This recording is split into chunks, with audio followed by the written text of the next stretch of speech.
Dobrý deň, moje meno je Robert Klačanský a rád by som vás pozval na kurz štatistických metód riadenia procesov, v skratke SPC.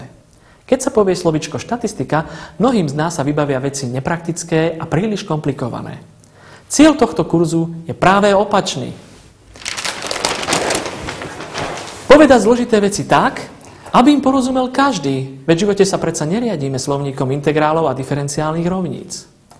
Na tomto tréningu sa stretnete s metódami, ktoré sú jednak jednoduché, ako je napríklad histogram, respektíve korelačný diagram a Paretová analýza, ale takisto so zložitejšími metódami, ako sú regulačné diagramy alebo hodnotenie spôsobilosti procesu CP a CPK. Ich užitočnosť si môže každý účastník odskúšať pomocou počítačovej simulácie, čím sa zvyšuje ich účinnosť nasadenia do praxe. Podľa našich skúseností tréning prerastá do ďalšej spolupráce, čomu nasvedčujú aj desiatky projektov v oblasti výroby aj služieb.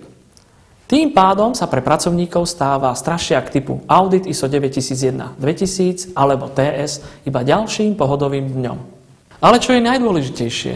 Vďaka štatistike sa nám otvorí nový pohľad na procesy. Veď ako sám pán Lord Kelvin povedal, čo nemôžeme zmerať, to nemôžeme ani zlepšiť.